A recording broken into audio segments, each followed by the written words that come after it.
Kerala, 100 years ago, was idyllic villages scattered about with a charm and distinct beauty of its own. Untouched nature, blooming flowers, tall trees and greenery all around. Indeed, in those days there was no electricity, and after sunset there would be no human activity outside. Handheld logs tied with cotton, soaked in oil, lit up the night for people interested in travelling in the dark. Travel during the night was seldom undertaken unless it was an absolute necessity. The roads of the village were barely suitable for people to walk along with cattle in tow. The need for better roads in those days was hardly felt, as walking was only means of going to places. The houses were made with walls of mud and roofs of palm tree leaves or paddy hay that kept the house cool during summers. In these modest surroundings, our great master was to spend his entire childhood and a major part of his teenage. Kalpakashari Augustine Joseph was born on 20th September 1916. The journey to Brothers Village takes us to a small interior village, Kadukasheri, about 10 kilometers away from Pala, a municipal town about 30 kilometers from the nearest town, Kottayam. There were not many houses in the immediate neighborhood, and the name of the house in which brother and his family lived was Kalpakasheri House. In Kerala, the tradition was, irrespective of the community, a person's house is always given a name and the family members were identified by that house name. The parents of Augustine Joseph passed away early in life, and the children, 4 brothers and an elder sister, were left to fend for themselves. The family took up farming as the main occupation. The elder sister would finish the household chores and help the brothers with farming. They owned cattle and country chicken, which were their movable wealth. On the whole, the family presented a united front and were quite attached to each other. While not much is known about the family's education, the neighbors testify that young Augustine was way ahead of others in studies and was considered as the wise one. Joseph was a serious child and showed exceptional interest in studies. Even during his student days, he was keen in imparting knowledge and would help his friends and the younger ones with their education. A 70-year-old man recollects the family of this great master and narrates that young Augustine was slightly mischievous but would go to school walking for half an hour in order to attend classes which he never wanted to miss. He says, while helping other students with their studies, he used to pinch their ears if there was any repetition of errors. After his high school studies, he got himself enrolled into the church service and became a sincere and dedicated servant of the Lord as Reverend Brother Stanislaus.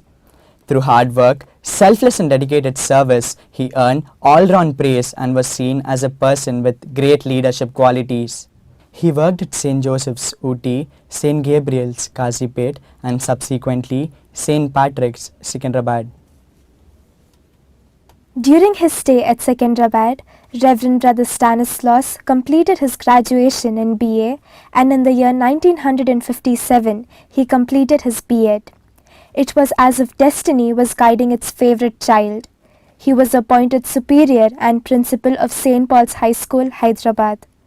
Among his wonderful qualities, Reverend Brother Stanislaus was an excellent teacher of mathematics and geography. To add to this, he was a great administrator whose sharp eagle eye could easily identify the best teachers, and without a second thought, they would soon be in the rolls of the school. Such was his acumen. All the teachers he appointed were gems, each excelling in his or her selected subject and competing to be the best in the field. The golden period of St. Paul's dawned, and for both the institution and the founder there was no looking back, ever since Reverend Brother Stanislaus steered the institution with a mercenary zeal that was rarely seen in the field of education. His method of educating the students was well received and appreciated by the parents. His simple philosophy of teaching a child was well illustrated by the proverb, "Spare the rod and spoil the child." He quite liberally used the cane to stupendous effect and got the best out of every child. Everyone was in awe of him. Reverend Brother Stanislaus knew only two languages, his native Malayalam and English. His communication with the staff and attenders used to be invariably in English. It was said that even the attenders started speaking in English. Brick by brick, he built the edifice of excellence, and within a short span of time, St. Paul's became one of the best institutions. The bars of standards were set so high that other schools were left gaping, even among the Montfort schools. The pinnacle of glory came when he was honoured with the Best Teachers Award in 1971 by the President of India, Shri V.V. Giri. No teacher could have asked for more. His service of 18 long years in St. Paul's is rightly considered by one and all as the golden period in the history of St. Paul's High School. He is remembered by a legion of his loving students spread across the globe as a great teacher who molded their lives and paved way for their bright future. Strict he definitely was. He was also known for his affection and sympathy by all. His paramount importance was St. Paul's High School. There were several occasions when he had hired a taxi and gone visiting even cinema halls in search of his students and brought them to the school, provided boarding and lodging, gave them extra coaching by keeping them in the school under his watchful eye. Such was his care, love and affection for his students. At the same time, he was uncompromising in maintaining discipline and would not hesitate in taking stern steps in reprimanding and transforming the indisciplined students. His students looked at him in awe, while the parents in wonder. This was the combination that the legend Reverend Brother Stanislaus had in him. Later, as an institution builder, he added the adjacent land and constructed the Alfonsa Villa for primary classes and also bought the buildings which were housing the school. A dedicated teacher and faithful servant to the church, he is remembered with reverence and love by all the Montfort brothers, as well as his numerous students worldwide. His sudden death after a brief illness in 1976 orphaned the student community and plunged the brotherhood into agony and grief. The day he breathed his last, the student community of St. Paul's, along with its teachers, staff, and the Montfort brothers of St. Gabriel, were too dumbstruck by the loss. Many wept, some wailed, trying hard to control themselves. A general sense of gloom seemed to engulf all. It was as though a huge banyan tree had fallen and the earth too shook under the impact. The last rites to the legend was conducted in the vicinity of the church at St. Mark's Boys Town, Jahanuma, Hyderabad, where he was laid to eternal rest. Reverend Brother Stanislaus, the legend, passed away and became history, but the institution is the living monument of this great master and his work.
right?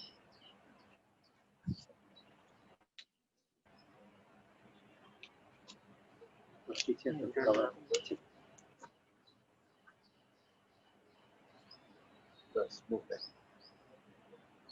Gardening के लिए कौन brother ला लो gardening ले लो.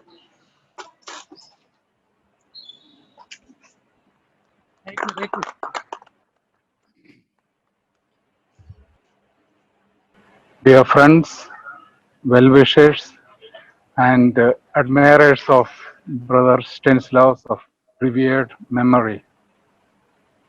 You are all students of Brother Stanislaus, so I do not need to mention anything about the great qualities that he has.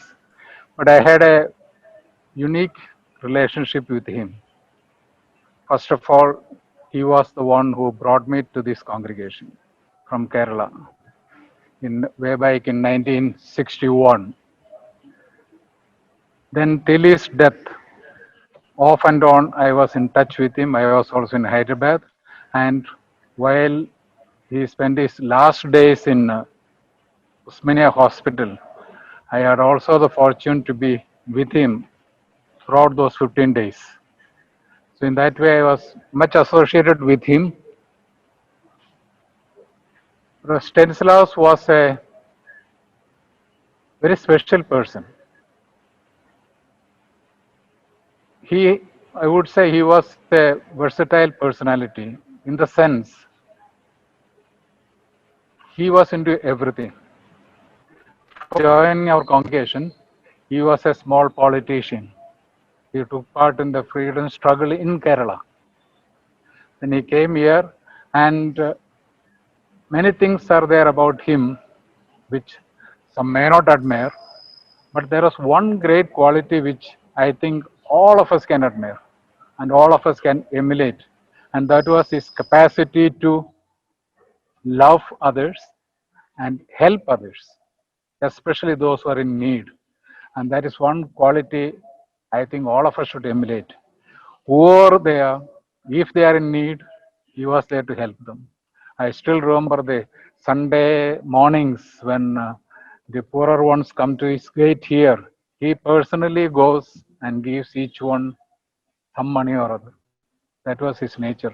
And still, I remember once he was traveling with the Archbishop of Hyderabad in a car. And while traveling, Bishop mentioned, I am feeling rather cold. He asked him to stop the car, went out to the shop, bought a shawl and bought and gave it to him. Feel free. That's a type of helping nature he had. And I think even if he has different ways doing different things, but this quality makes him above everybody else. And it is this quality that we should follow. He was a great man. And every person in this world has some facet of his life which leads him to greatness. And for Stanislaus, this was a quality that led him to greatness. And I think he's a person worthy of emulation. Like the poet said, life's a great man, all remind us. We can make our lives sublime, and departing, leave behind us footprints on the sands of time. Stanislaus was left his footprints on the sands of time. Footprints, it will lead us to greatness if we are able to follow. Thank you. God bless all of us. Good morning. Years have rolled by. 6 decades ago, beginning as a minuscule institution in the heart of Telangana, St. Paul's High School strode in time like a colossus under the able leadership of late Reverend Brother Stanislaus, who had chiseled masterpieces out of the students of this institution. And thereafter, it has been taken to greater heights by the Montfortian brothers at St. Paul's. Today, the 20th September, is an eventful day. It is the 104th birth anniversary of our dear brother, Reverend Brother Stanislaus. To celebrate this occasion, St. Paul's Alumni Association, in collaboration with St. Paul's High School, has initiated the second Brother Stanislaus Memorial Lecture. The topic for today's venture is Looking into the Crystal Ball, Skills in Demand for 2030. Upskilling is a flavor of the season and the celebration for all Paulians across the globe, that is from the solar to the polar. We have with us today Mr. Maheshwar Peri, alumnus of St. Paul's High School, 1983 batch, a young entrepreneur who has turned his dreams into reality. Today he stands tall because he believes every generation needs a new revolution. A metonymic adage that he followed is that the pen is mightier than the sword, or the ink of the scholar is holier than the blood of the martyr. And this made him switch from a lucrative career in banking to a more challenging and passionate role in journalism. He pioneered and championed his own publishing venture, that is Pathfinder Publishing House, and published a magazine called Career 360, which shepherds opportunities for a target audience that is in the age group of 17 to 24. If today is tough, tomorrow is tougher. But the day after tomorrow is going to be beautiful. So let us put our hands together for a virtual applause to welcome Mr. Maheshwar Peri to create that beautiful day for us. Over to Mr. Maheshwar Peri.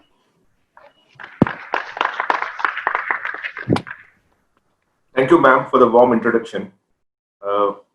It's always an emotional moment for people like us because I think if you think of an acknowledgement that someone can get, the best acknowledgement is when your alma mater calls you up and wants you to talk to their students. I've spoken many places. I've spoken at universities and conferences. I've addressed Lok Sabha and Rajya Sabha members, but never have I been so nervous because this is the first time I'm actually talking to my own teachers, my own principals, my own friends who were with me and played with me, and I bullied them and they bullied me, and you name it. But this is very, very different and also special from the perspective that I'm talking to a school which has made me what I am. Everything that I am today, I think the grooming, the grounding, the foundation has happened at the school. I've learned from each one of you. I simply can't forget some of the names that have come across and taught me. Shaheen teacher, Freni teacher, Patak sir, Vanita teacher. These are all the teachers, and of course, how can I forget Brother Joseph? I think the lessons of life that I've learned is from Brother Joseph. But first of all, I want to thank people who actually thought that I am capable of giving this lecture. Brother Joseph himself, Mazhar Ali Bhai, Brother Lawrence D'Souza, Brother Raya Reddy, and Ganapa Sunil. I don't even know why you made the mistake of calling me, but I'm hoping that I'll at least live up to a part of your expectation in terms of giving something more valuable that students here can take. For me, it is also difficult from a different perspective. The target audience, ma'am was saying that the venture, she called this lecture a venture, and that's the right word to use it, because how do you talk to a spectrum of people who are right from students to parents to alumni who are your friends and to teachers? And how do you satiate each of their needs for information and advice? And that is in itself is a venture, because you're dealing with an age group of from 15 to maybe 65 for all that I know. Right? But I'll attempt to do that. And in the process of doing that, let me also confess that we're all gazing into a crystal ball and trying to imagine the future. That itself is tough, right? And then from there you come up with very specific advice or concrete advice is possibly next to impossible. So what we'll do is possibly, go through a set of information and data that's available publicly to essentially chart out a path for everyone. And then moving forward, I'll also want to jump across, because I keep saying this, that, I can't be preachy or philosophical or advisory in nature, but at the same time, I think life is not just about how much skills you get, and how much you earn, and how gainfully you're employed, but it is much beyond that. Because as earlier, there was a conversation about the Stanislaus. There's one thing that was very beautifully said. There is one thing that, and I was, we all can emulate the fact that Brother Stanislaus had the capacity to love everyone. And to that extent, he also got that emotion was reciprocated as far as Brother Stanislaus was concerned. So while we as parents, teachers, principals, schools, and everyone can advise, can teach students of how to be successful, I think we also have a larger responsibility to tell students how to be happy, how to, a bit of empathy, a bit of love for everyone, a bit of acceptance of everyone, and so on and so forth. So I will jump between these two things. I think in the first part, I will talk of the subject at hand, because that's a job that I need to complete.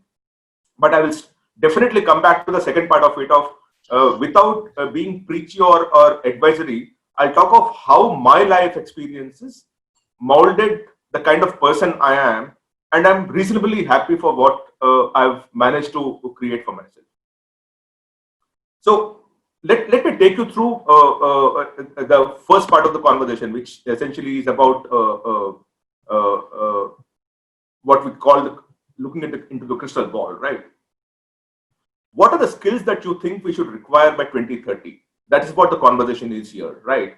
And let me take you through a small data point that is there, which essentially will tell you how things are looking up in the last 30 years, how things have changed dramatically, and how the same things might happen as we move forward also.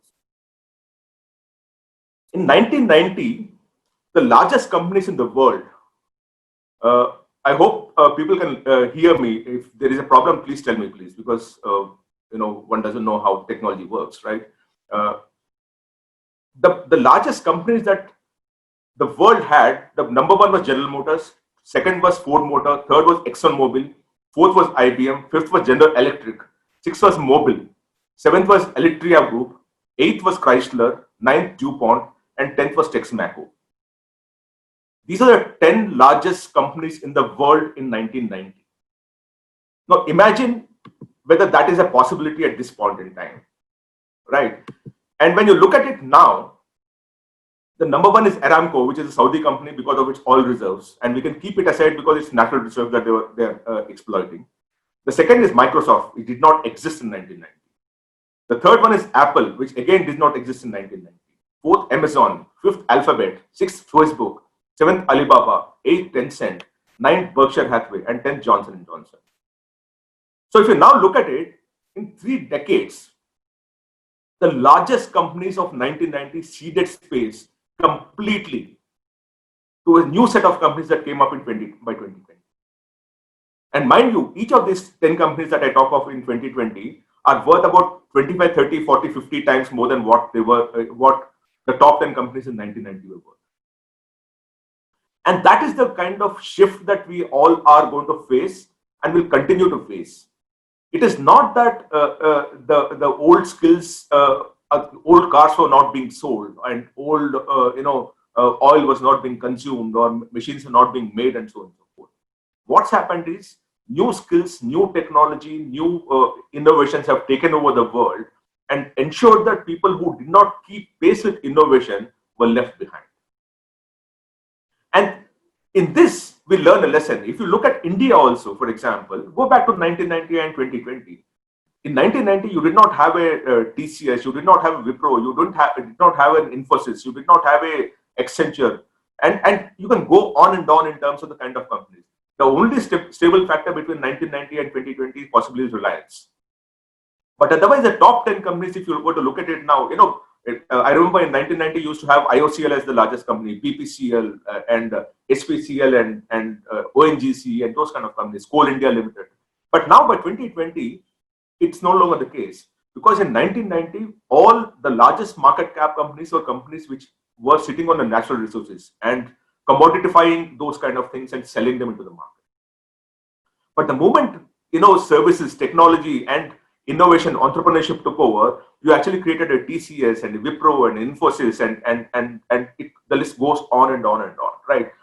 The fact that we are one of the largest software companies in the world is essentially because the human capital took over and the natural resources which were being exploited, which made value and wealth, was subservient to the kind of people who manned it and ensured that there was a greater efficiency about the whole. And this is not just something that it is being faced by India or the world. Of course, every country in the world is facing that. And to that extent, most countries are also working hard to understand what is it that is required by 2030 or over the next decade in terms of the skill sets that are required to make people gainfully more employable and employed. OECD, which is the Organization of European Countries, which has a membership of about 40 countries and about 70 non-member countries also participate. They started a project called the OECD Future of Skills Project 2030. And what their essential objective was is to ensure that, they were trying to understand two things. One is, how can we prepare students for jobs that have not been created? And these are jobs that have not been created to tackle societal changes that we can't yet imagine, to use technologies that have not yet been invented. And the second part of it is, how can we equip them to thrive in an interconnected world where they need to understand and appreciate different perspectives and worldviews, interact respectfully with others, and take responsible action towards sustainability and collective well-being. So we are talking of two things here. How do we actually create a job, a skill that has for a technology that's not been invented, and how do we understand each other? These are two skills that we're talking about. In most such conversations, we end up talking about the first skill of trying to talk of what are the courses or colleges that you must go to acquire those skill sets. The second part of it is somehow subsumed and it is not given so much importance at an academic level. But I think at a very philosophical level, nations, societies, schools, colleges and all must be preparing students for the second part of it much more along with the first part. You must give them skill which is very material in nature, but you must also give them soft skills so that they understand each other, they are respectful for each other, accept each other, and so on and so forth. And this OECD project is right now ongoing, mind you. From 2015 to 2019, they actually created the first sample set of, they actually had the first phase, and they're moving on to the second phase. And by 2024, I think they're going to come up with something which essentially will ensure that the world will not just talk of the learning methodology, but the learning outcomes and what else has to be created so that we are a happy world in that sense. Even if you look at NASSCOM, which is the association of all the software manufacturers in the country in India, they created a skill set which is called 70 jobs that will be up for future by 2030. And there again you come back to the technology, because NASSCOM, mind you, is a body of software manufacturers, so they'll obviously come up with jobs that are meant for software only. But those 70 jobs, work as a master list for people who are creating pedagogy and curriculum to ensure that the students are more employable as you move along. Now, but if you think of a dramatic future ahead of us, you can actually start imagining what is possible in terms of creating the kind of jobs that we would want to create, right? I'll tell you a couple of things here. Right, one moment, please. Yeah, think of it. Increasingly, organ donation is becoming a big thing, and the lack of organs is also making a lot of people, pass out early. Now, is it a possibility that we can manufacture organs? We already started with manufacturing stents, if you will. We already started manufacturing quite a few of the human limbs so that people can walk and so on and so forth. We started manufacturing some skin that can be grafted and so on and so forth. So, if you look at it futuristically, there's a possibility that people will manufacture an artificial heart, an artificial liver, an artificial kidney, and so on and so forth. So, I do see a possibility that, these are very futuristic, mind you. One is not even, I'm sure there is some research that is happening all over the world. It is just that we are not aware of that. But I do foresee that 2030 there'll be we'll be manufacturing organs in the world. Similarly, is it possible that we can travel virtually? Like as we said, now we are talking to each other virtually.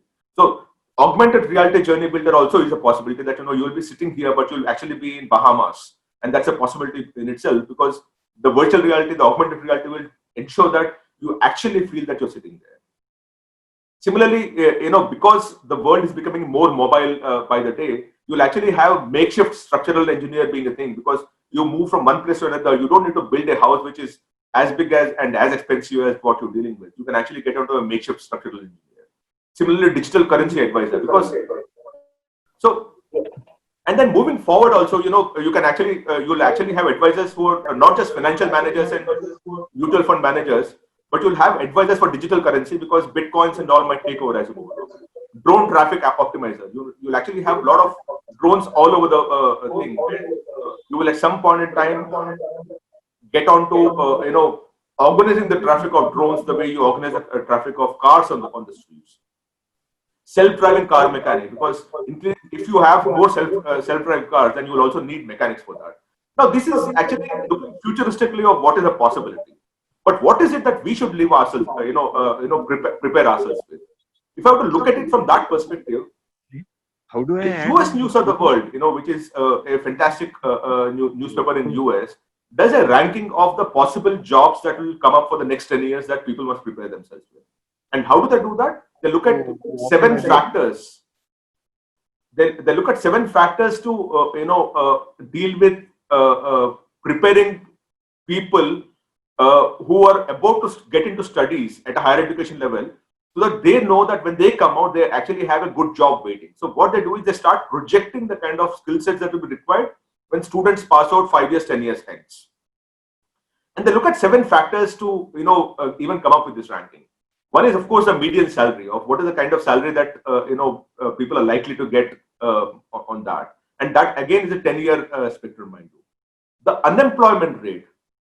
What it means is that a lower unemployment rate indicates it's easier to get a job in that field. So the more the job seekers and the lesser the the lesser the job seekers and more the jobs, it means that that skill is more in demand, and it works that way. The 10-year growth volume, that's the total number of new jobs that should be created for an occupation in a 10-year span. For example, you take structural engineer.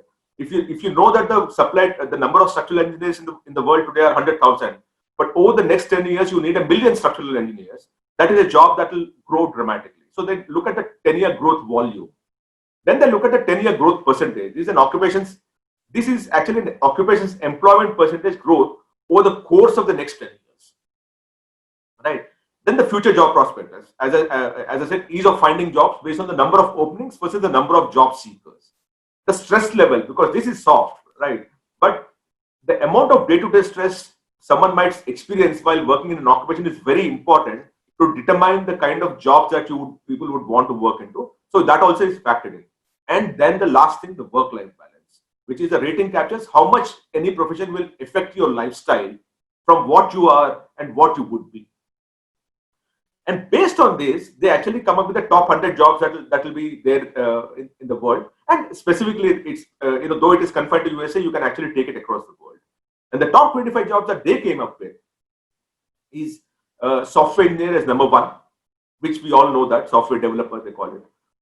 2 is because of the kind of nation that US is, you will also see a lot of preponderance on health sciences here, which is what I think India will also go towards. That as you move along, India will move a lot more towards spending a lot more money on software, technology, data sciences and all on one side, and the other side of it is health sciences. There is already a conversation that coding, which is what a lot of people, students are, even children are getting themselves into, is the new mathematics. Earlier days, I remember my parents used to say that if you don't know mathematics, you cannot survive or succeed in the world. Though I disagreed with that, and I'm where I am, though I'm not the best student in mathematics. But having said that, mathematics was supposed to be a foundation for everything that you can analyze, evaluate, and put together, right? So similarly, coding is becoming somehow a quasi necessity for anyone who is getting into any field which is even remotely connected with technology, right? So having said that, the top jobs, 25 jobs that in USA that US News ranked in 2020 is software developer, dentist, physician assistant, orthodontist, nurse practitioner, statistician, physician, speech language pathologist, oral and maxillofacial surgeon, veterinarian, medical and health sciences services managers, IT managers, registered nurse, mathematician, physiotherapist, optometrist, anesthesiologist, gynecologist, surgeon, operations research analyst, nurse anesthetist, pediatrician, web developer, dental hygienist, genetic counselor, financial manager. These are the top 25 jobs that the US News of the World has come up. In fact, they ranked the top 100. They also ranked, by the way, the top 25 well-paying jobs, and in that 19 of them are on the health sciences side. Right. Now, at the same time, as I keep saying that, you can keep talking of the kind of skills that you require to get into those top 100 jobs that US News of the World has ranked. Or we also, as Career 360, also, we actually took up the job of trying to rank or put together a paper which students can follow in terms of the kind of career paths that they might choose. And I'll come to that later. But the future skills you need by 2020, top universities, which are, a large website in the world, it talked about the soft skills that are required. One is the cognitive flexibility, then the digital literacy and computational thinking, judgment and decision making, which is extremely important in the current scheme of things, emotional and social intelligence to withstand the pressures of the time and then still move ahead, and the creative and innovative mindset. So these are the 5 things that the top universities team has suggested that students must imbibe so that they can succeed in career. Now, it is very important for me also to step in here and talk of how any of these soft skills are very important. Let's assume for a moment that in 2020 you actually have done MBA in hospitality management, which essentially means that you're going to work for hotels and restaurants and those kind of places, right? And you're passing out, you don't have a job because on one hand you have most of the hotels and restaurants closed down, and on the other hand, those people are losing jobs. The people who are already currently employed in those spaces are losing jobs. On the other hand, you actually have a set of people who just passing out and they cannot be placed. What do these people do? Which is where adaptability, resilience, and flexibility take over. Any of these things that you talk of, flexibility, adaptability, those things take over.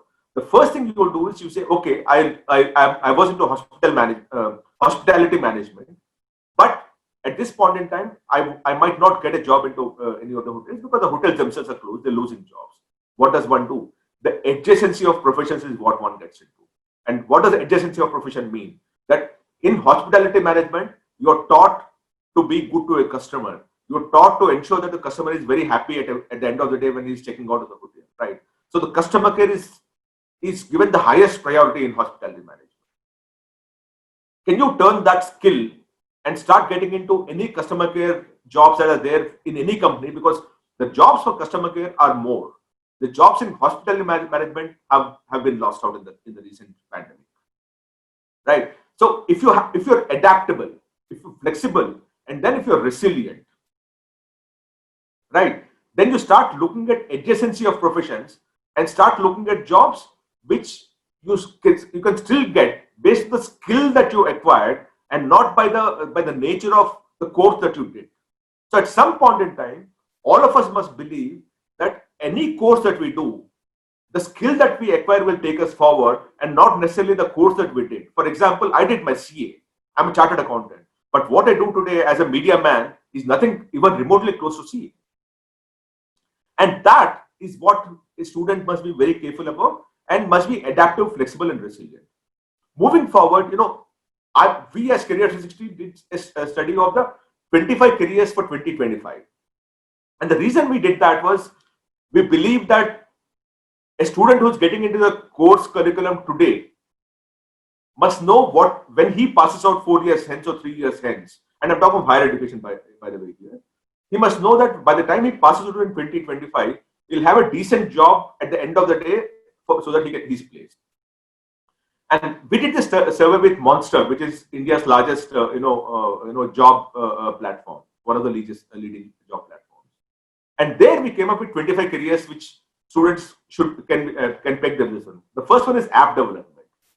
There is no way under the sun that anyone who's into a B2C business, which is dealing with customers, will not have an app as you move along. So app development is going to be a big thing.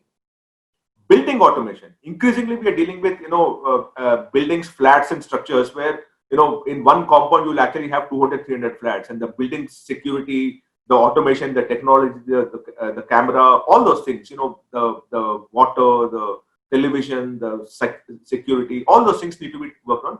Building automation is going to be a big one as we move along. 3 is cyber security. Because we're dealing with only digital and technology and data and those kind of things, the security of your information ecosystems must be protected. Cyber security is very big. Data analytics, because increasingly, again, the world is dealing with more and more data, and someone has to make sense of the data so that there is a story that emerges out of that data. And data analytics is going to be a big thing. Digital marketing. You no longer are marketing in hoardings and all, or newspapers. Like for the last 6 months, newspapers haven't been coming. So where does one reach out to the customer? That's digital marketing, because we're consuming information online. So there has to be someone who also ensures that the right audience is also caught online. So digital marketing is very big, right? Then you get into e-learning, which is something again, we learned during the pandemic. It is so brilliant that India adapted and moved towards e-learning as if it was fish in the water, right? Everywhere, it's not for want of the skill set that some people did not adopt. It is about the socio-economic equity that makes some people not have the device and the connectivity and all. But otherwise, as institutions, the e-learning has moved very, very smoothly, and most schools are conducting classes. Schools, I'm saying, I'm not even talking of colleges. Schools are conducting classes as if nothing happened. There is nothing that has abstracted them in terms of the learning and teaching and conducting the examinations. As we speak, my son has finished his half-yearly examination. So that is where it is going. Then, of course, genetics. That is going to be very big. Geriatric care. Geriatric care is, because India is going to become a more, the aged population, the senior citizens in the country would keep increasing as you move along.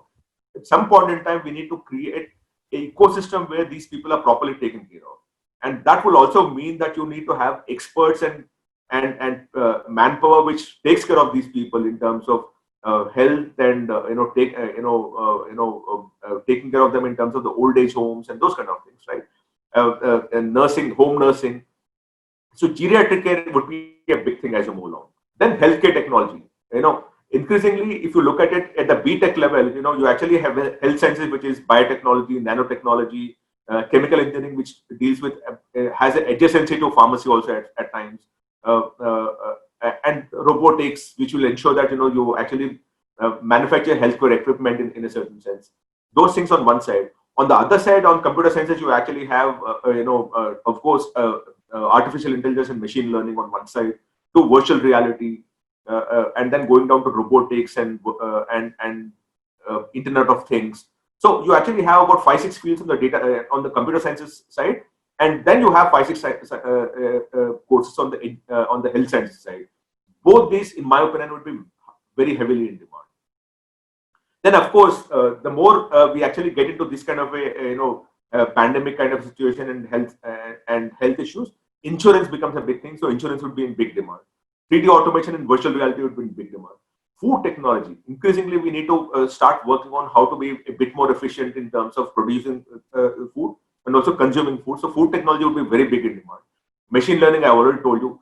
GIS and remote sensing. Organic agriculture. Increasingly, a lot of people don't want to consume any chemical whatsoever. So organic agriculture would be a big thing moving forward.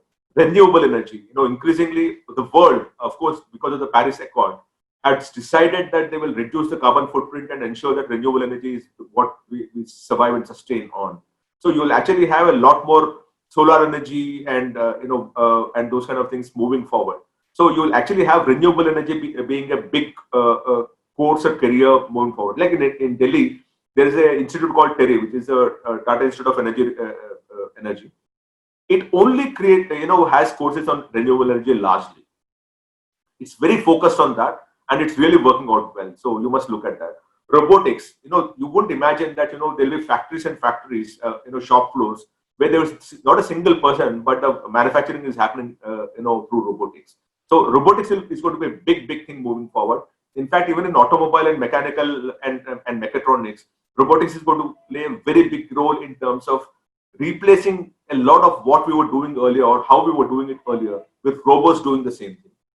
Urban planning, when you talk of city planning and town planning and all, urban planning makes the planning of is the first step to ensure that a great city is created. So again, urban planning is a big thing. Social media management, with the current nonsense that you see in the world, social media management is going to be a big thing. Wellness management, because you would know that India is planning to be, or at least it's one of the plans that we will be a wellness destination in the world. Already there are a few countries which only thrive on wellness tourism. So wellness management would be a big thing as well. Urban transport, waste management, and 3D printing. So these are the kind of jobs that you will actually see moving forward, right?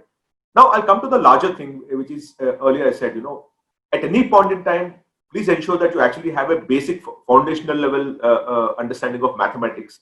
If possible, ensure that your child also goes through coding, because at some level coding will come in handy wherever you go. Even if you don't want to get into technology, coding will still come in handy. I already talked of how you should be flexible, resilient, and adaptable to many things. And then I come back to what we discussed when Brother Stanislaus characters in terms of loving everyone is there, right? In my opinion, that's one big thing that you must always work towards. That if we can teach our children empathy, if we can actually stop by when someone is in trouble and feel bad for them, and our heart goes out to them, you don't need to act on it, but at least even if you feel bad, that's a very good move to begin with. So that is something. Integrity, a lot of people give a lot of importance to many things, but if integrity is lost, everything is lost. You can have a brilliant person who can do everything at very efficiently, but his integrity is lacking, which means that what he learned here can be done anywhere else, right? So that is something that you must be very carefully monitoring, in the sense that if you can teach your children, even if many of what I said earlier, are something that your child doesn't catch hold of, if you can teach them integrity and empathy, I think your child is a winner. Remember this, ultimately all of us as parents, all of us, you as students, would want to be not just successful but happy, and also feel that it's a satisfied life, right? And for these two things, the two most important thing is empathy and integrity. And integrity in Indian sense is normally taken as financial integrity. No, it's not the case. Integrity is that if you take up a responsibility, you do it to the best of your ability, right? You treat it as your own. You own the project, the product, and ensure that you do it without compromising anything, right? That is integrity for me. So when you deal with empathy and integrity, then you're going to deal with many other things, right? So these are the softer sides that I talked of. Now, for me, though I've listed out so many jobs that you can work on, so many things that you can that is possible for your children to be working on, I keep saying this, that with the kind of parents that you are, with the kind of parents that each of you students have, in my opinion, somewhere along the line, you will be successful. You will find a career path. You will find a place where you will, in a certain sense, be secure, and will keep contributing. Will take care of yourself, at least for surely, and might also add value to many others. So, if success was the criteria, then the richest man would want to be rich, but they want to be Mother Teresa, mind you. All the successful people are now trying to create a space where they are more respected for what they've done than beyond the success that they've achieved. And that is something that all of us must see. You talk to the most celebrated person, a star or someone, and ask him what he or she wants to be. And the answer that you get will be surprising. So from that perspective, I think that we need to teach our children beyond the skills which will make them employable, and skills that will make them earn a lot more money than what others do. That they will do, but it's a possibility that they might earn more money but will be lesser happy. Would you want that for your children? Would you want it for yourself? And when you answer that question, you at some level, I do think that you'll come to I as a parent would want my children to be happier. I don't mind them earning lesser. If they're more happier by earning lesser, I'll go with that.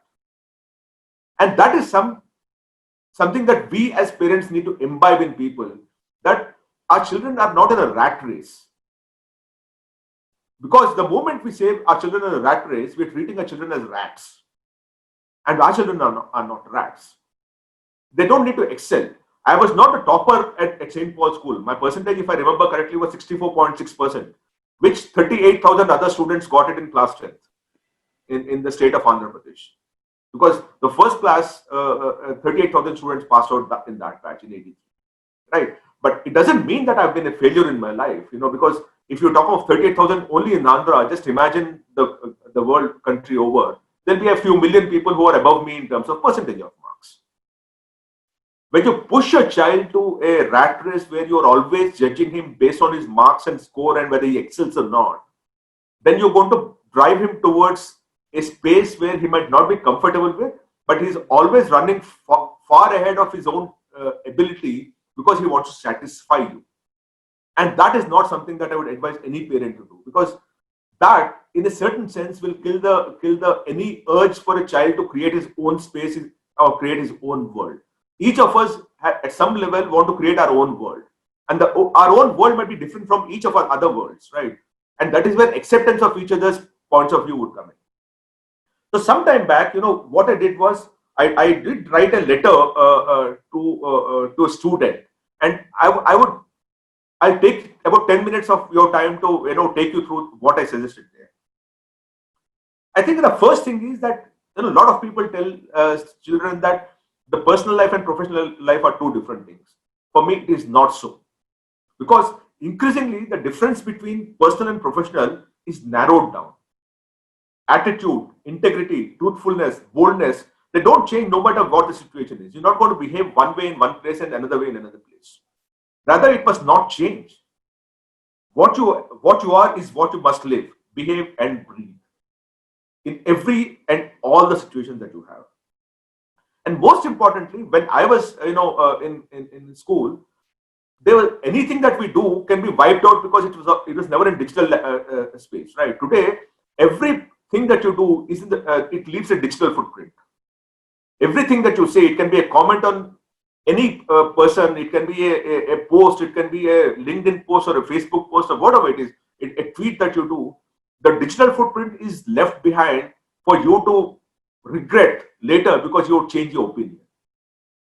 So the only way you can ensure that you come out of this clean is by following your heart and not by putting in something that you think is a facade to show off to people of how you are, because at some point in time, what you say and what you do, there'll be invariance, and that will hurt you much more than what you would otherwise do. So don't do that. The second point is, you must have a voice. At any point and every point, you must have a voice. And if you don't have one, find your voice in the next few years. It's important to find your voice.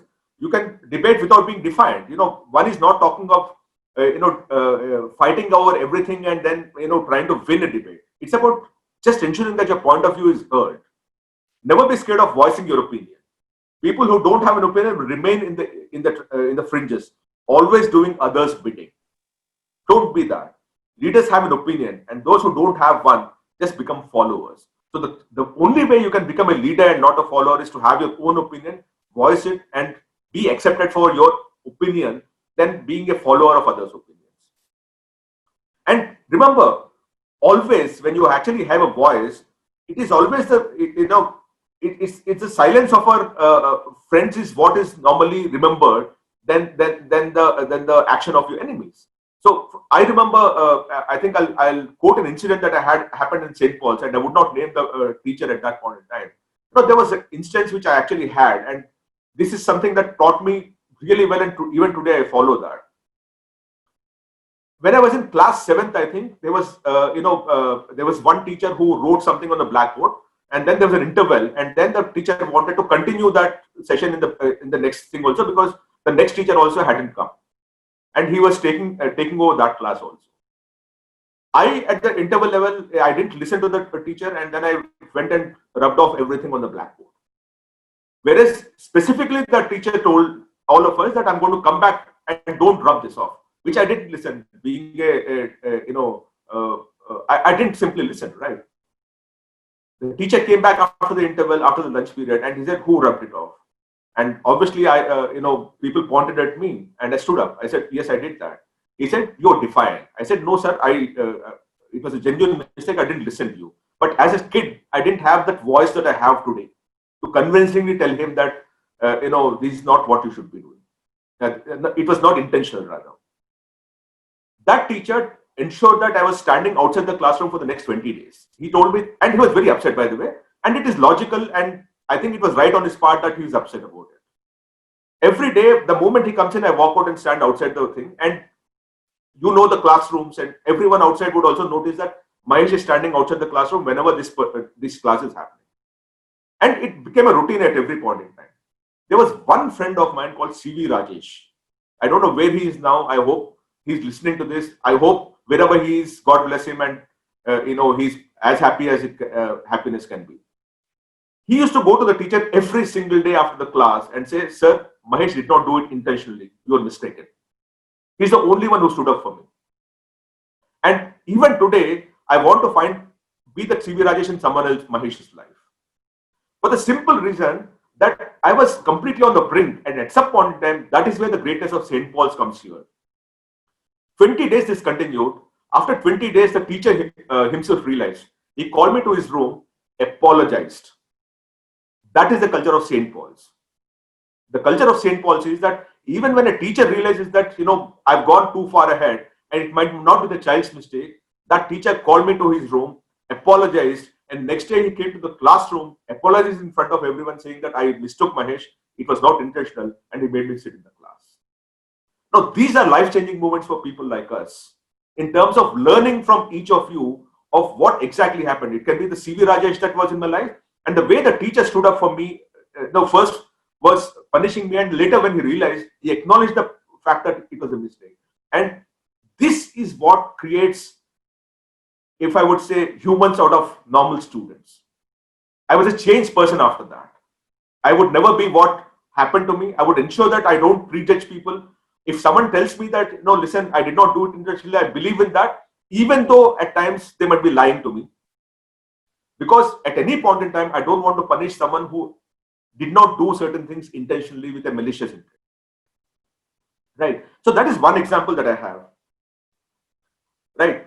At any point in time, and the thing is, this student group is going through a space where what is normal is abnormal. For example, and I'm sorry, I'm now getting into a mode because I'm talking out of my own experience through St. Paul's. If there was an old woman being beaten up on the streets, 100 passers-by go by and no one stops. There is one guy who stops and ensures that the woman is not beaten. She's an old lady, mind you. Now, in my opinion, it should be normal that when you see an old lady being beaten up, anyone should stop and pause, right? But in this particular case, 100 people pass by and one person stops. That is abnormal. I think this generation of students must make what currently is abnormal to be normal, which essentially means that everyone who passes by should have the will, the conviction, and the courage to stop, pause, and ensure that abuse doesn't happen.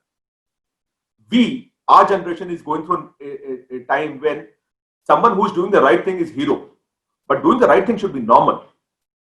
So this generation should make what we made normal as abnormal. This generation must make this abnormal to be the new normal. And that is what I'm hoping over the next 2-3 decades. Another thing, don't compromise. Many of us, we compromise, and the habit of compromise keeps happening so much that at some point in time, we're not our own person.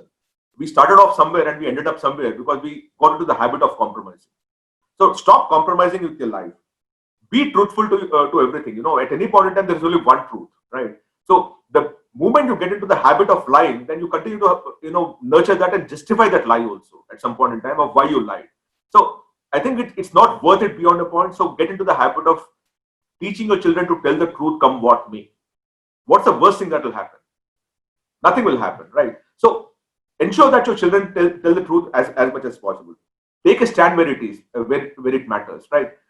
At any point in time, in any debate or discussion, there is a right point and there is a wrong point. Or let us put it this way, that there is a point which is more righter than the right one. Like 51-49, let's put it that way. But if you have a stand, please take it. I keep telling students that the least you can do is to ensure that the plants in your colony are not removed because someone wants to create a concrete structure on top of that. It's a simple thing that you can do. Not just planting trees, but stopping by. Like today morning, I went for a walk and I realized that 3 young people were driving their motorcycle on the platform, which is the footpath. I stopped it, and I just stood there on the footpath and said, "Can you please do it on the road?" Now there were many other people who allowed them by giving them space, but I'm saying, listen, this is a footpath, and you simply can't be driving on that. These are small things that you must do out of conviction, and it doesn't require courage. And the moment I did that, a few others also stood by and said, why don't you do it from the other side? The road is there for you. This is for us to walk. These are simple things. The first one who does it, acts that's out of courage and conviction, but the others stop by because, listen to me, there is more good in the world than bad. There are more good people in the world than bad people. It is just that the good people need someone to lead them, and that can be you. And today you might be a follower in doing something good. Tomorrow you might be leading it because you've suddenly developed the courage to do the right thing. So do that. And as Brother Stanislaus conversation happened, be humane, empathy, ensure that you feel bad when someone is feeling bad, and you feel happy when someone is feeling happy. These are emotions that you must somehow do that. And lastly, and most importantly, develop a circle around you which is all of goodness, so that you pay it forward, is what they say in US and all. When you develop a set of people who are good to you and are good people around you, then those people also create another circle of goodness around them, and those people also create another circle of goodness around them. That way the goodness protects goodness. So just ensure that your children are good, and always at any point in time do the right thing at the right time. Right time is not but do the right thing, come what may. And you are there to support them. You are there to fix any problem that they might get into. But if you let them compromise, tell a lie, and those kind of things at this point in time, trust me that moving forward, you will actually have hell on your hands, because you don't know where it will lead you. So this is where I'll end, but with one small, statement that I normally read out to students wherever I go for a lecture. And this is actually, in the US Supreme Court, the Chief Justice John Roberts, he actually went to a college and gave this commencement address. And this is meant for students more than the parents and the friends that are listening to me.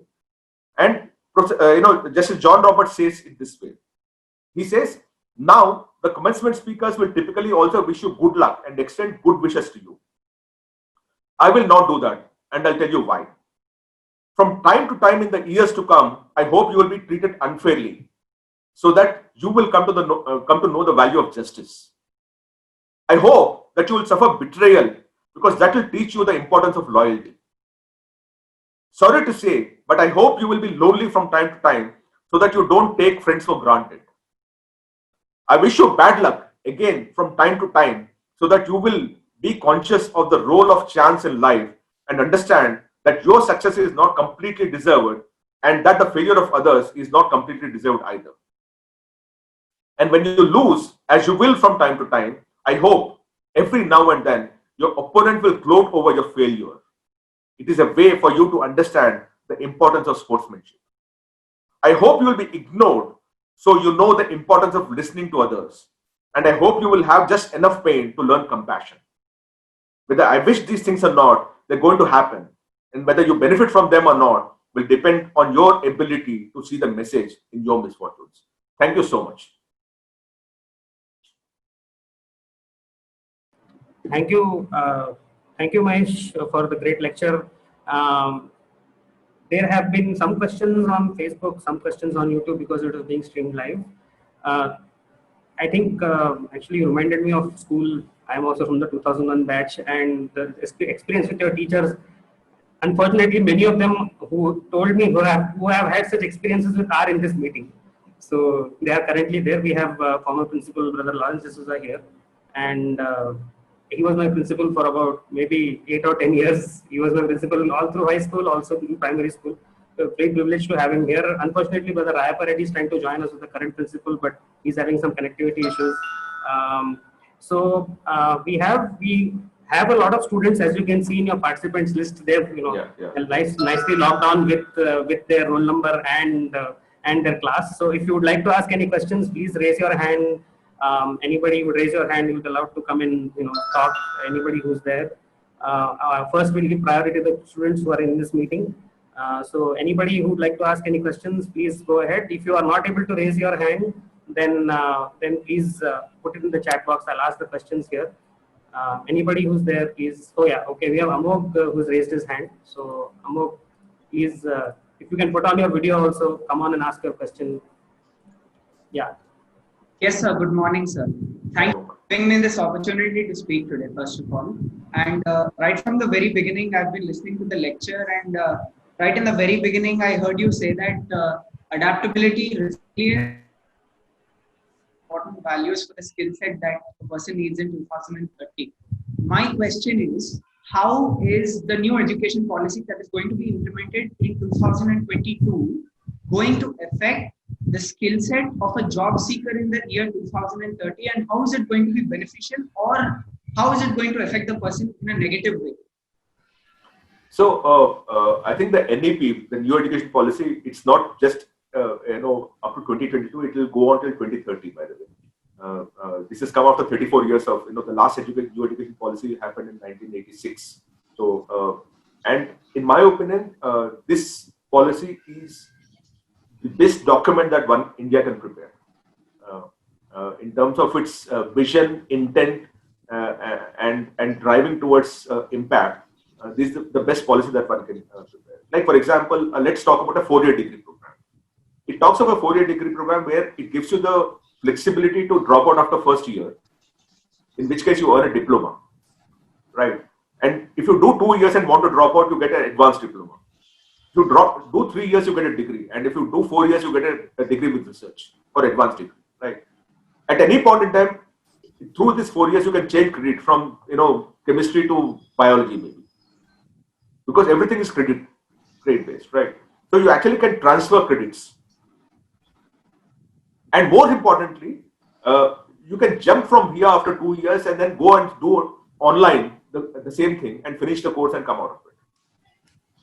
The idea of this thing is that the world has moved forward and India was stuck where it was based on rigid control. For example, one of the things that they very clearly say is that the notion of affiliated colleges is an oxymoron, and that should go, which essentially means that from now on you will actually have colleges with autonomy.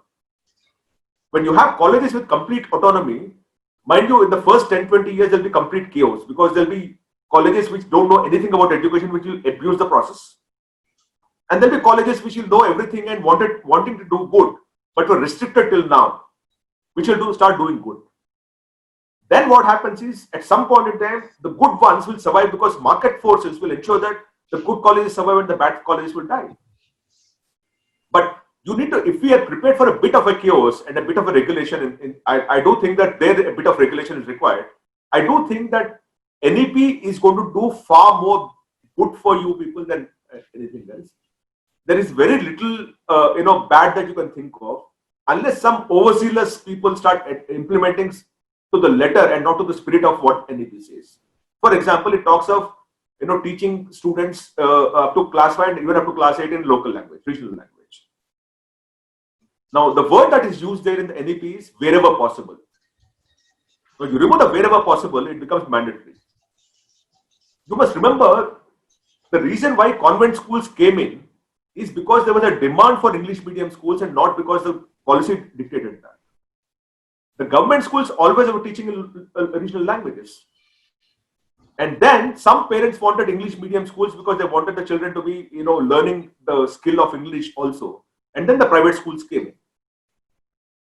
So many of these things are demand-led and not supply-led. If you're trying to convert this entire equation into saying that we'll control the supply side of it, because if its demand will moderate itself, that's not going to happen. Because if my school teaches my children in local language, I might decide to move to an English medium school, either within state board or CBSE or IB or any other curriculum, but I'll make sure that he learns in English because that is demand for me. So that's the only misnomer I see, that if some overzealous educationists will come and then start implementing it to the letter and not to the spirit of the whole thing. But otherwise, as NEP, as a document, it's the best document that what India can ever have. Thank you, sir, for those words. I think that that was beautifully answered. Thank you, sir. Thanks so much. Okay, next we have Alvin, who had raised his hand. Alvin, can you come on screen? Good morning, sir. My name is Alvin, class 10E. Yeah. I like the speech that you had just given us, but I have a small question. I personally have a lot of interest in space science. So I cannot decide what I exactly want to be in my future. I want to be a scientist. I want to be a physicist. So what is your suggestion to me in order to take major decisions in my life to be what I want to do? So I think space sciences, there is one good institution that India has, which is called IISST, Indian Institute of Space Sciences and Technology, which is in Trivandrum. 95% of ISRO engineers, rather 95% of engineers who graduate from IIST go and join ISRO. You need to fail to not get into ISRO, so to say, right? So that's the best option for you. I'll give you one small, advice, because you seem to be interested in things that fly. Let's broaden the whole thing. So at any point in time, for all students, I will say, don't get into very, very niche spaces where you're tied down to only doing that and nothing else. So if there is a space, if there's a flexibility that's possible, go for the flexibility. So at a BTech level or at engineering level, I would IIST. If you don't get that, go to aerosciences and not aeronautical engineering. Aeronautical engineering will confine you to airplanes. Aerosciences or space sciences will take you to anything that flies. For example, we were earlier talking of drone traffic monitoring, right? The way you monitor traffic on the roads for cars, at some point in time, we might actually have to monitor the drones in the sky. The drone is aerosciences, right? So as long as you keep your options open to anything that flies and broaden your categorization, instead of confining yourself to saying that I want to do this and nothing else in my life, you will be better off. So for example, people who want to do gaming, like they want to do gaming, let's assume for a moment, in computer sciences, right? Now, I would advise them to, if you look at BTech, and you will actually have BTech computer sciences with gaming as specialization. It is there, a lot of universities now give that, right? But what I would do is, I'll take BTech in computer sciences. Anyway, in year 1, you are actually at a foundational level. Year 2 also, it is largely foundational. Year 3, the specialization starts. Now, at that point in time, you might not want to do gaming, but virtual reality. Then what happens? So if you keep your options of saying that I want to do BTech in computer sciences, and I'll do a specialization in gaming or virtual reality or Internet of Things or cyber security or something like that, then you keep your options open so that even if you dislike that, for example, I'll tell you about my own self, right? I start doing CA. At some point in time, I realized that I was not cut out to be an auditor. Now, you are doing CA and you're striking off the most important thing that people do CA for, which is being an auditor. How does one live their life? I started acquiring skill sets on financial management. And when I passed out, I became an investment banker. That's because when I was auditing, I realized that, listen, I can't be in petrol bunks auditing their vouchers and going to restaurants auditing their vouchers. That's not what I meant to be. And I don't want to be in back office.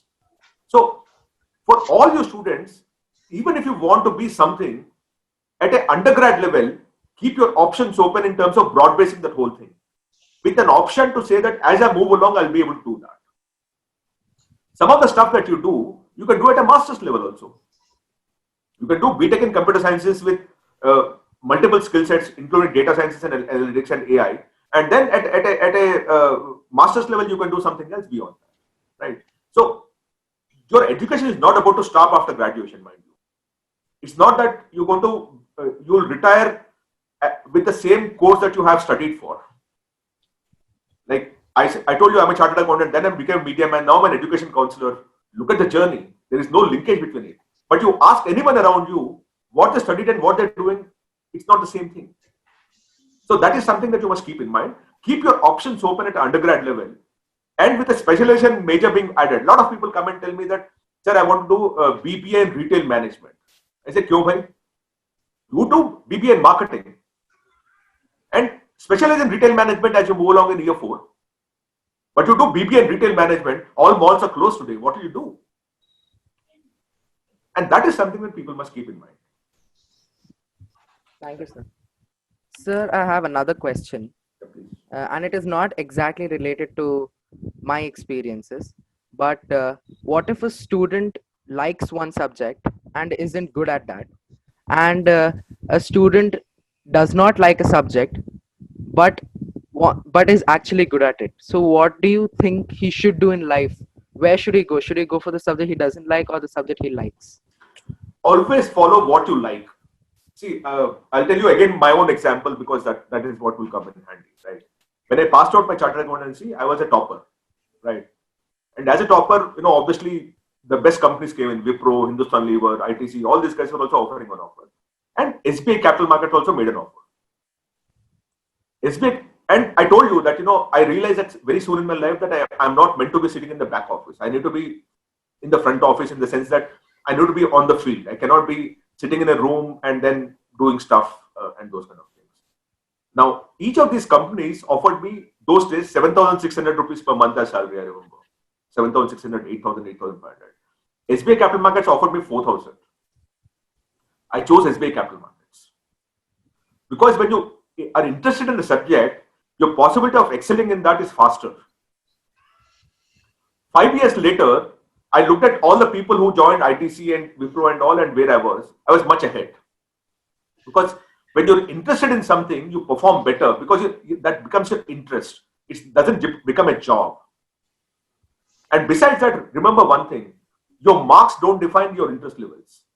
Your marks only define your skill or expertise in that particular thing, or that day you actually did a good thing. I'm very good in economics, but my score in economics is very, very bad. I'm not supposed to be good in mathematics, but I'm very good in financial management. And everyone told me that financial management, the foundation is mathematics. I'm very bad in mathematics. When I did my CA, of the 8 subjects, I spent, and mathematics and stats as one subject, mind you, 50 and 50. I spent for the 50 marks about half the time, and for the other 750 marks half the time, because I was scared of, mortified of failing the examination. Only when I pass anything else can happen, right? I need to score the minimum 20 marks. Now, that is the fear that I had. But having said that, today, if you give me any set of financial numbers, I'll make a story out of that. So, if you're interested, you follow that. Don't worry about the score or the marks because they don't judge you as much as what your own interest levels would be. Thank you so much, sir. Thank you. We have Kirtana who wants to ask a question. So if you can come on screen.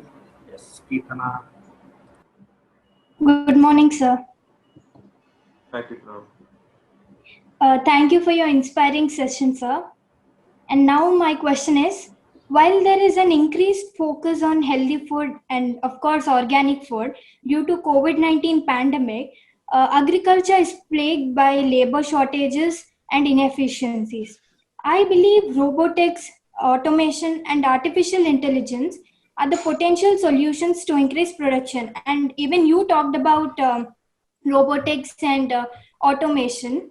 So now my question is, how do you envision these skills being applied in the agriculture or the farming sector? So, Kirtana, I think it's important for people like you to take up agriculture as a professional course. Indian farm sector has been what it is despite the inefficiencies in the system, which is largely to do with the government and the policy and not to do with the farmer sitting on the fields. All he does is he tills the land and he moves and he works hard, he sweats it out so that we are all fed. What we did not do is to support them with the efficiency that technology could otherwise have done for them. So the failure is on our side than on the farmer's side. But if you now look around, a lot more colleges and universities are starting BTech in agriculture engineering, BTech in agriculture, BSc in agriculture. There are more number of courses that are starting based on this. And the other part of it is when you talk of AI and machine learning, it's to do with supply chain. You actually have a lot more like when the pandemic happened, the farmers in Maharashtra and Uttar Pradesh had to destroy the thing because overnight everything was stuck, right? Had there been some kind of a technology which will ensure that it still goes to the market, it would have been a different thing altogether. So the more people like yourself and take up agriculture as a professional course, you'll be able to work with the farmers and the farmer community to ensure that they become more efficient, and to that extent, they become more self-sufficient for their own sake. And this we need to do not because we see in that a career. We need to do that for our nation, for our society, and most importantly, for the farmers who've been feeding us without any pause while taking all the blows on themselves. If you look at the current GDP growth rates, the only growth that happened was in the farm sector because the agriculture never stopped. The farmer never stopped tilling his land. Everywhere we fell 25%, 30%, 40%. But when it came to the farmer, he delivered and we grew 3.5%. So it is for people like you and people like us who have to step in. So Kirtana, as I said, I'll close it by saying that it is time for us as a nation to step in for the farmer because the farmer did everything he can. It is just that we did not do what the farmer should. We did not do our part of the job. So it is good that you are. Okay, we have Sanvi next. I hope Mahesh is able to answer a question. Kirtana, we have Sanvi next. So Sanvi, if you can come on screen and ask your question. Good morning, sir. My question is, sir, as we are seeing a lot of technological advancement is also leading to environment and it is leading to damage of nature, sir. So I think we should go back to our traditional techniques, sir.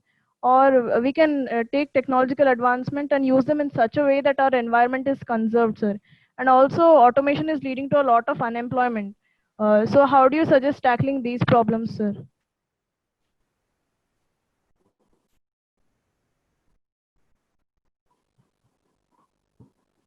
So you have a point out this, Sanvi. I think this generation of yours must be taking up some of these battles. I think the Paris Accord was a fantastic move by the world to ensure that there is lesser climate change and there is greater protection for the environment. There is less of carbon footprint across the globe. But I think I was earlier talking, about in my own talk that it is people like you who must become the warriors for environment. Like my son, he has his own eco club and he, ensures that trees are not just planted, but trees are protected, right? So all it takes is some of you children to go and tell your colony people that a tree cannot be taken away and those kind of things. So as far as technology and advancement of technology is concerned, see, one is not an enemy of the other. If you were to use it moderately to the right, in the right sense, it can be like for the farmer community, for example, right? There's a great possibility that we can actually increase our efficiency of the farmer while making him self-sufficient without using chemicals. But if you want to actually have a good supply chain management model, then what he produces reaches the market early, right? Before they get perished. So we need to be very careful in the use of technology.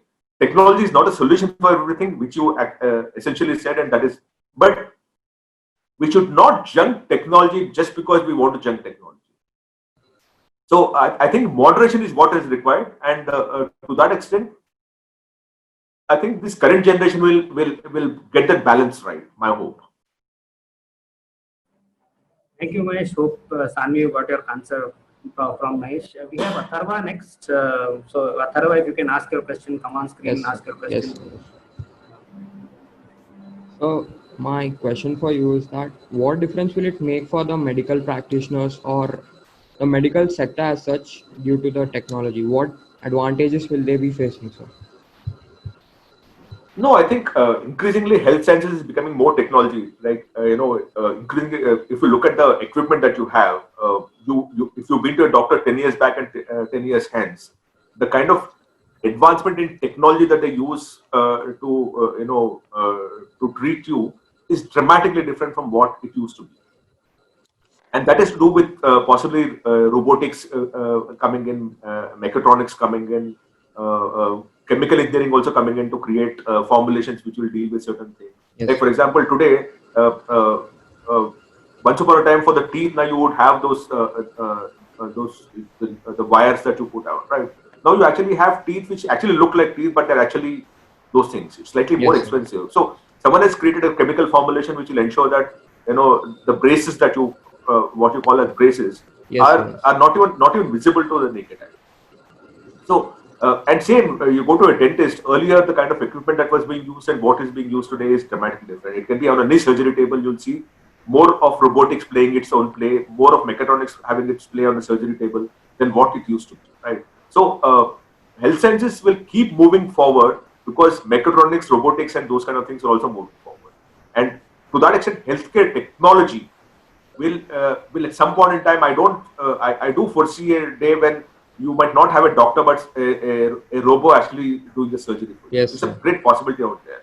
And I keep saying this, like, there is no way, 10 years down the line, I do think that a lot of these organs that we have will be manufactured in a facility than being donated by a person.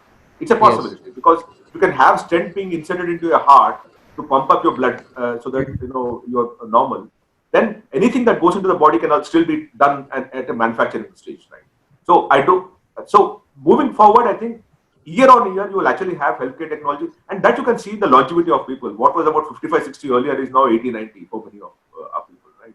So you actually see that on the ground also, and that is how it will continue. Thank you, sir. We have Amog again to ask. I think you have raised your hand again. You can ask your question. Yes, sir. Sir, thank you for letting me speak again. Actually, my question is, if we are looking from a technological and financial perspective, back in 2009, almost 11 years ago, Tesla, Elon Musk's car company, it did not have enough money to stay afloat. It did not have enough money to function. But today, after about 11 years, its net worth is over $500 billion. And it is a pioneer in both self-driving automobiles and also electric vehicles. But when we are looking at India, India is still a country where people don't even believe in e-commerce websites. We don't buy big things from e-commerce websites, like maybe we are looking at televisions or fridges. Many people don't buy from e-commerce websites. So how do you think, or do you even think that self-driving automobiles are going to be a thing in India? See, we were a bit 5 years, 10 years, behind the world, but anything that the world has, we will have it sooner than later. So there is no stopping that part of it. While with all the critique that you had of the e-commerce websites, during the pandemic and after that, it's only the e-commerce websites that kept us going. At a middle class level, at a lower class level, it's a different thing. Right? And by the way, having said that, I'm a big proponent of people like us going and buying from the local vendor than on the e-commerce vendors, if you can do it that way. Like, I want to buy vegetables, I'll rather go to a local vendor than to an e-commerce website and all, right? That's because you actually need to have everyone survive, and not that one aggregator comes and aggregates everything and moves everyone out of the system, because India is a populous country and you need people to be gainfully employed and earning their livelihood, and no big company can do that. So there are certain things that you can buy from a e-commerce website. There are certain things that you can buy from a neighborhood vendor, and that's a proponent. So it's not that I say that must not survive, this must not survive, kind of thing. I'm no one for that. But I'm a proponent for you to buy from a local vendor if you can do it. And if you cannot buy it, of course, an e-commerce site is there for anyone to buy. And whatever happens anywhere in the world, India will see that in the next 10 years. It's just a matter of time, is my belief, because you simply can't stop that. Because you look at the auto companies, which is an Indian auto company in the country. Now, if you don't have an Indian auto company in the country, then the technology has to come in, right? You give me one Indian auto company which is a made in India car.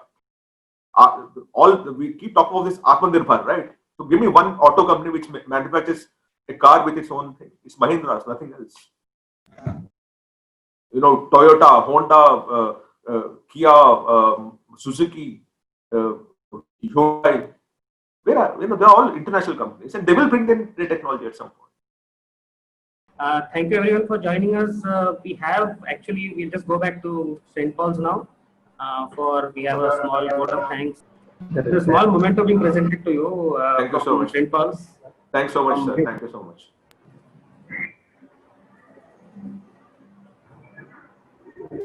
We have a senior alumni, Mr. Mazhar, and we have a junior alumni, Mr. Vincent, over there. Thank you so much. Thanks so much.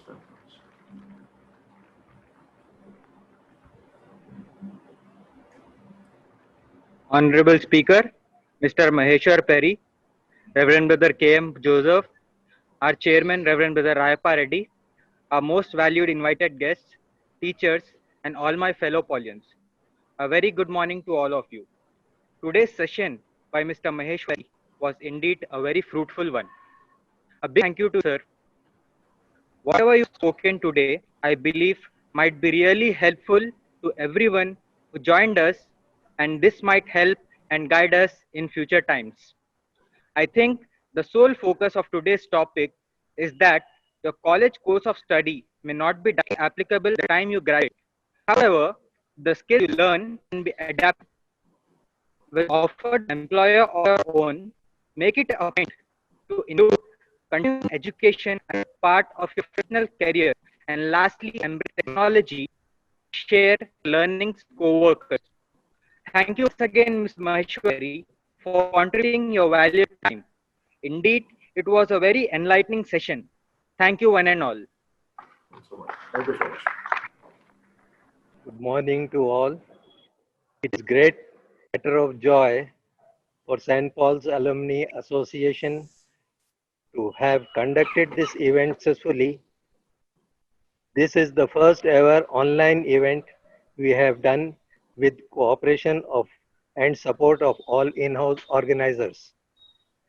First of all, we would like to thank our proud alumnus, Mr. Maheshwar Peri, from 1983 batch, founder and CEO of Careers 360, to have spared valuable time and gave a very insightful and inspiring lecture. Our students, alumni, parents, I strongly believe it will help them in planning their future careers. Special thanks to Brother Rayappa Reddy, Principal St. Paul's and Chairman Alumni Association for lending all possible help in doing this event live from school premises with a backdrop of this magnificent building which is part of our alumni family. Our sincere thanks to Brother K.M. Joseph for remembering his association with late Brother Stanislaus. Thank you, Suju Thomas teacher, for comparing and introducing the speaker to the viewers.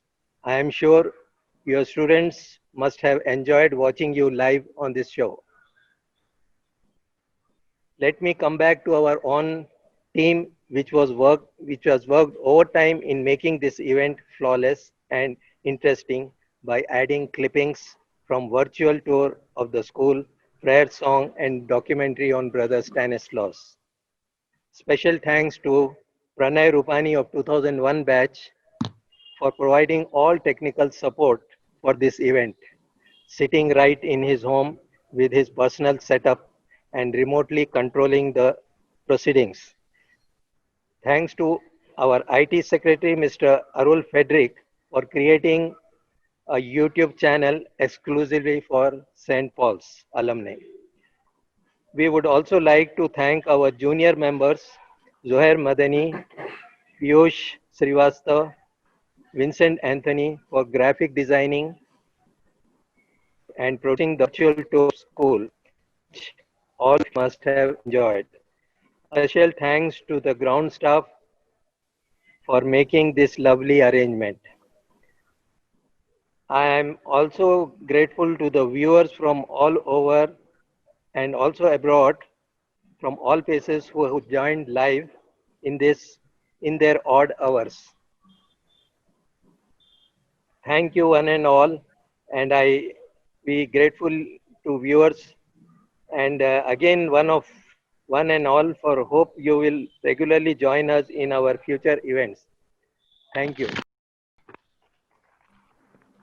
Thank you, Mahesh. There were many people who commented that we wish we had spoken to them in 1983. I wish you had spoken to us or me, my class in 2001.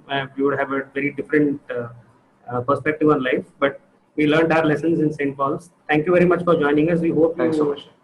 We hope you have more such interactions with us in the future. Thank you everyone for joining us. It was my pleasure, brother. Thanks so much, sir. Thank you.